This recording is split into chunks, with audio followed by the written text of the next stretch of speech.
Ladies and gentlemen, there's a force in this world, silent, invisible, and yet it moves nations, breaks families, and builds empires. It sits in our wallets, dances in our dreams, and too often it rules our hearts. It's called money.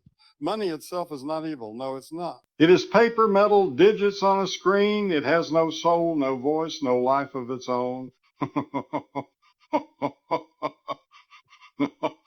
What we give to it. Some chase it from the cradle to the grave, thinking that if they stack it high enough, they can build a stairway to peace. But friend, let me tell you something plainly. Money can buy a bed, but it can't buy rest. It can buy companions, but never a true friend. It can fill your house, but it cannot fill your heart. I've seen men with pockets full of gold, but hearts empty of joy. I've seen others with little to their name, but peace like a river in their soul. You see, the power of money is real, but it is borrowed power. It can rule you or it can serve you. And make no mistake, it is a terrible master. It demands your time, your mind, your sleep. It will take your soul if you let it. But there's another way. There is power in releasing money, in giving it, in using it to lift others instead of lifting ourselves. The hands that give are always freer than the fists that cling. When we stop seeing money as the goal and start seeing it as a gift, a tool, a temporary trust, something changes. It no longer controls us. It becomes a servant to our purpose. The power of money is only dangerous when it's greater than the power of love in your heart. So I ask you, who holds the reins in your life? Who sits on the throne, your creator or your coins? Because, friend, you can have the world and still be bankrupt. But if you've got peace, purpose, and love in your heart, you are richer than kings. Money is a tool, not a master. And yet how many have bowed before it? How many have traded their peace for it? How many have rearranged their lives around the hunger for more of it, thinking that if they just had a little extra, just one more zero, just one more zero, just one more deal, just one more raise, then maybe, just maybe, they could finally sleep at night, finally breathe deep, finally smile without worry. But what they find is that the more they chase it, the further it runs, the louder it whispers, the tighter it grips. Because money, when it becomes your master, doesn't shout. It whispers in the boardroom. It murmurs in the bedroom. It slides into your dreams and redefines your worth, your goals, your definition of success. It convinces you that your value is tied to your valuables, that your identity is stitched into your income, that your influence is measured in net worth. But oh, how wrong that is, how tragic it is when a person starts to see their soul as a stock to be traded, their heart as a ledger to be balanced. You see, money is meant to serve, not to rule. It is meant to build, not to bind. It was never designed to be the architect of your decisions, the author of your future, the dictator of your joy. And when we let money lead, we end up following it to places we never meant to go. Doing things we never thought we'd do, saying yes when our hearts screamed no, all because we handed over the steering wheel to something that was never meant to drive. And the truth is, you can have money in your hands and still be free. You can have wealth in your bank and not be bound, if and only if you remember where it belongs. If you remember that it is a hammer in your hand, not the roof over your head, it is the plow in your field, not the seed of your soul. It is the wire that carries the power, but it is not the light, not the fire, not the sword. But when you take that tool and make it your master, it will work you like a machine. It will wear you down like rust on a blade. It will drain the joy from your moments, the laughter from your table, the wonder from your children's eyes, because suddenly every decision becomes a calculation. Every person a transaction, every dream a budget line, and slowly but surely your heart grows quiet. Your wonder grows small. Your world shrinks to the size of your wallet. That's why the greatest wisdom is not in gaining riches, but in understanding. Riches not in stacking wealth, but in surrendering its control, not in counting coins, but in realizing that no matter how high crisp the bills, no matter how shiny the treasure, it will never answer the deeper cries of the human spirit. It will never heal what's broken inside. It will never write your story in a way that satisfies your soul. Because when money is a servant, it is powerful. It can feed the hungry, house the cold, educate the lost, build dreams and launch visions, and carry hope from one generation to the next. But when it becomes a god, when it takes the place of purpose, of love, of faith, it becomes a weight, a trap, a golden chain that sparkles while it suffocates. So I say again, money is a tool, not a master. And until we see it for what it is, until we place it back into the toolbox of life where it belongs, until we stop worshiping the gift and start honoring the giver, we will always be rich in things and poor in heart. We will always be running after more while missing what matters most, because the truth, my friend, is that the only real wealth is found when money serves love, not the other way around. We live in a world that applauds the temporary, a world that celebrates the shine of the moment, the glimmer of gold, the flash of fame, and yet forgets that everything we touch, everything we build, everything we store up in barns and lock in vaults and invest in portfolios will one day pass, one day fade, one day fall into the dust from which it came, because the watch that gleams on your wrist will one day stop ticking. The car that turns heads will rust, the house that stands proud will creak and crack. And the accounts we obsess over will mean nothing when the final account is called. Because you can spend your whole life chasing treasure that shines only under the sun. You can gather applause from men while your soul goes unnoticed by heaven. You can build towers tall enough to scrape the sky and still lie awake at night, wondering why the emptiness echoes louder than ever before. Because, friend, temporary wealth may fill your hands, but it will never fill your heart. And what is wealth really if it cannot follow you past the grave? What is success if it dies with your name? What is glory if it flickers out like a candle and wind the moment your breath runs dry? Because the truth, though the world may not speak it, is that only what's eternal will live. Only what is rooted in love and mercy and grace and truth will remain standing when time has folded its final chapter. I have seen the rich mourn with deeper sorrow than the poor. I have seen the powerful crumble under burdens no money could lift. I have seen those with influence feel invisible in the silence of their own hearts. And all of it cries out the same truth, that temporary wealth is a shallow stream. It may sparkle under the sun, but it dries up when the drought of meaning sets in. You can climb the ladder of success and find the top lonely. You can wear the finest clothes and still feel naked inside. You can gain the whole world, as the old saying goes, and still lose your soul. Because eternal value is never bought, never brokered, never sold on the stock exchange of public opinion. It is forged in the quiet decisions, the sacrifices unseen, the moments when you choose kindness over convenience, integrity over advantage, eternity. And we forget, don't we, that one day all the ledgers will close. One day all the trophies will tarnish. One day every knee will bow. And the only thing that will matter is not how much we made, but what we gave.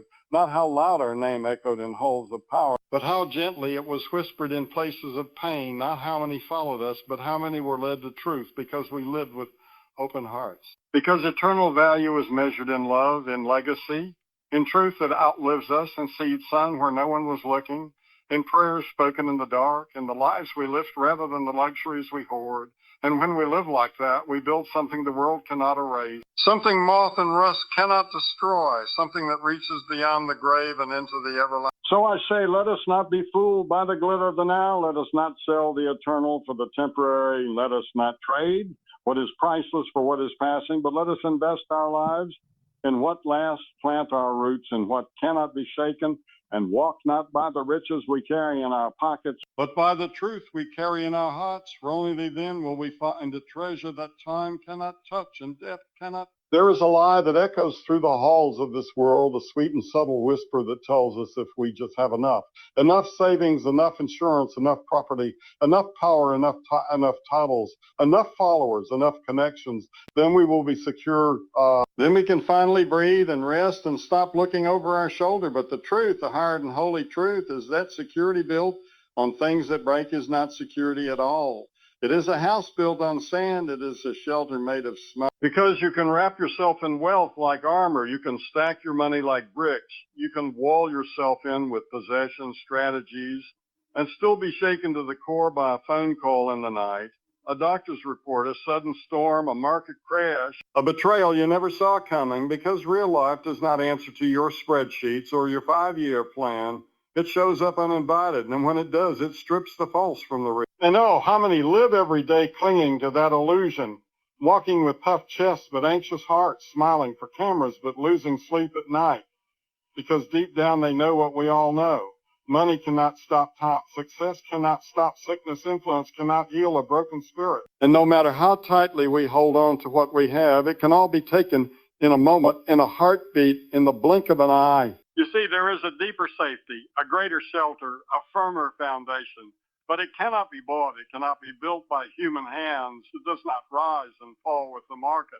It does not rust. It does not rot. It does not disappear when things fall apart. Because it is not made of paper or gold or glass. It is made of truth. It is anchored in love. It is planted in the eternal. And until we find our security there, we will always be afraid. always be guarding, always be grasping for more. And fear, oh fear, it finds its way into the hearts of the wealthy and the poor alike when security is rooted in the wrong soil. Because even when you have everything, you can still live like you're one step from losing it all. And the enemy of peace is not lack, it is false security. It is the quiet terror that your fortress is only a facade, that your castle is only cardboard when the winds begin to howl. And so we must ask ourselves, who are we trusting in?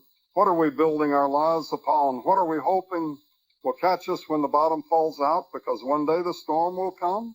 One day the winds will rise, and when they do, only that which is rooted in what cannot be shaken will stand. Only that which was built on the rock and not the sand will remain. There is nothing wrong with preparing, with planning, with saving. Those are wise things, good things, but they are not God things. They are not eternal things, and they must never become the place we rest our souls. We're not made to rest in numbers.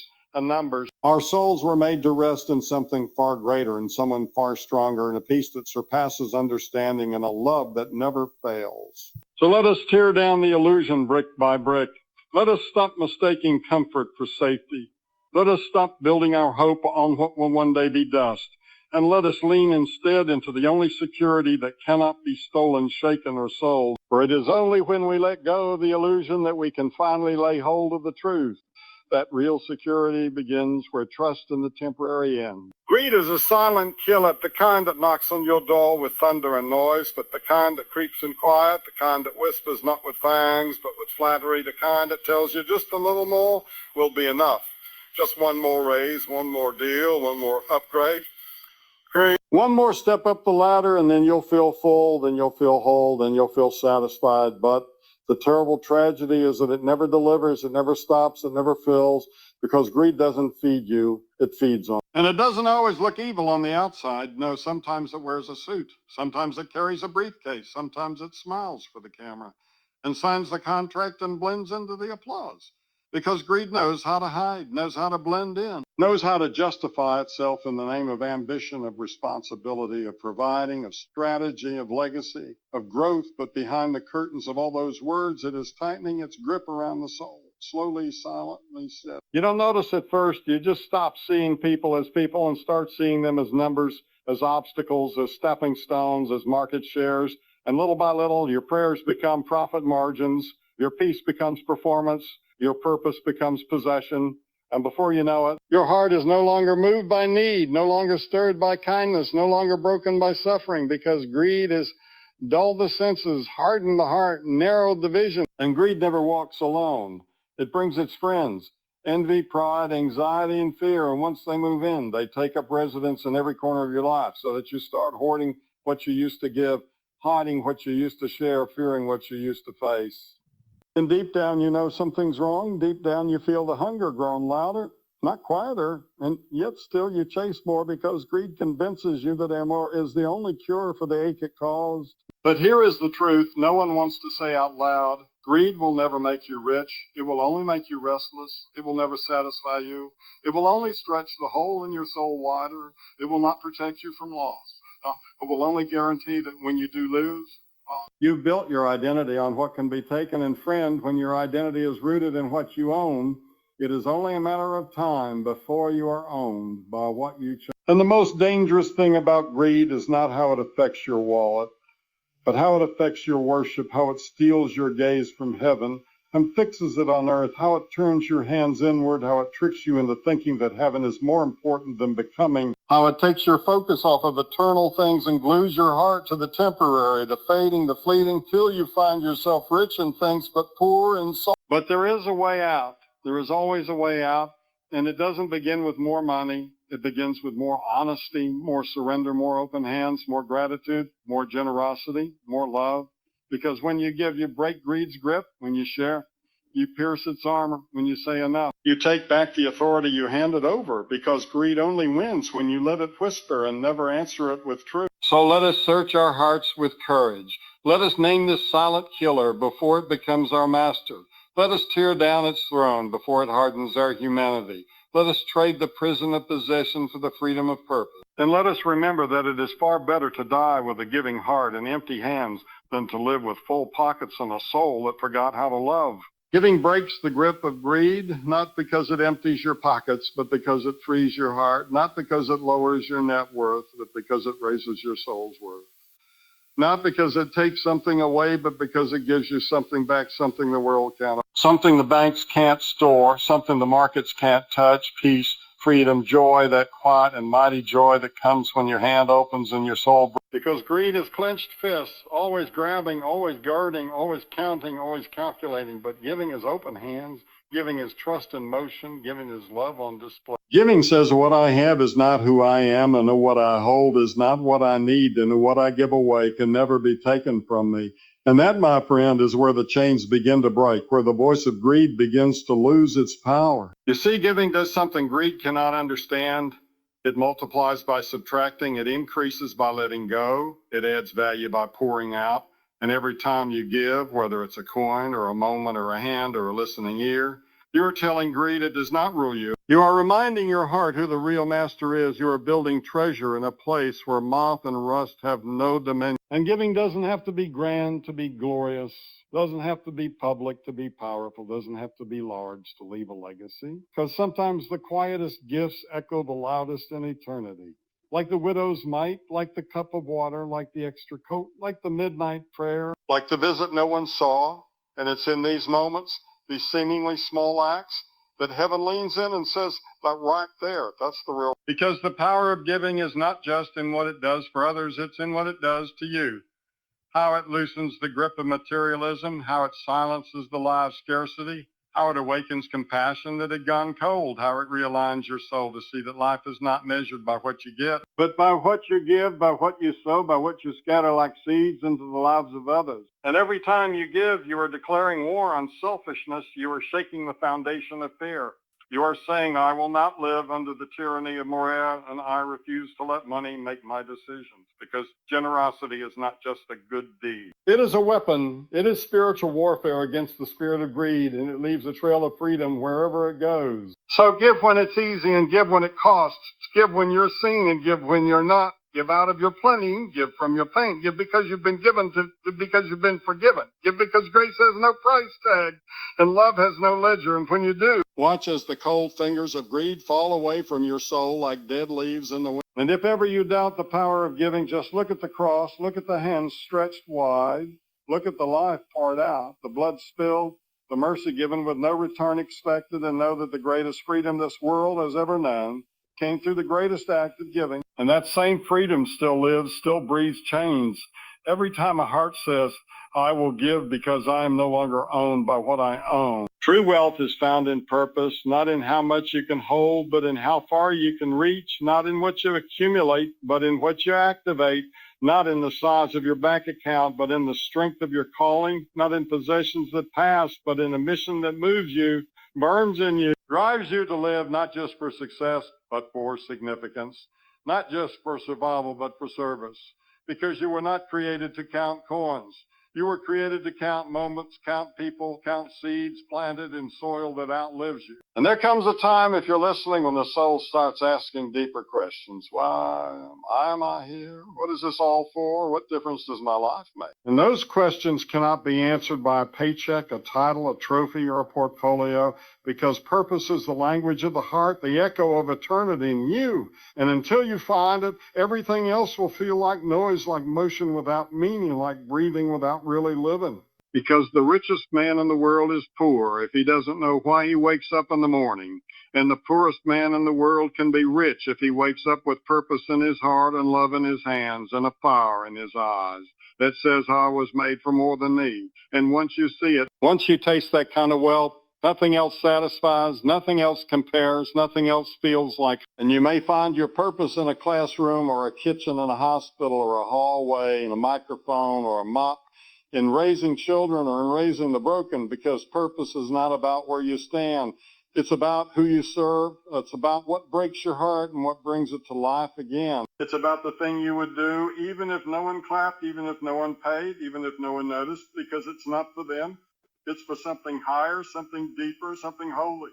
And the beauty of purpose is that it multiplies, it spills over, it lifts others while it lifts you, it feeds souls while it feeds your own. And in that divine exchange, you find wealth that doesn't rust, joy that doesn't. Fulfillment that doesn't drain you but fills you again and again and again, because when you walk in purpose, you're walking in rhythm with your Creator. You're living in tune with your design. So many spend their lives chasing fortune and never find fulfillment, chasing applause and never find peace, because they're trying to buy what only purpose can give, trying to build a life on sand when the rock was always there waiting and friend. That rock is calling your name. It's not in the stock market, not in the corner office, not in the dream car or the dream house.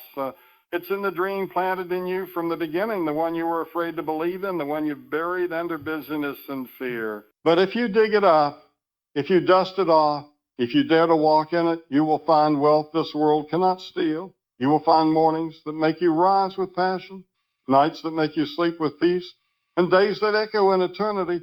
Because true wealth is when your life becomes a life, when your time becomes a testimony, when your energy becomes a legacy, and nothing, not death, not failure, not loss can take that from you. So let the world chase riches and run in circles. Let it trade diamonds while ignoring destiny.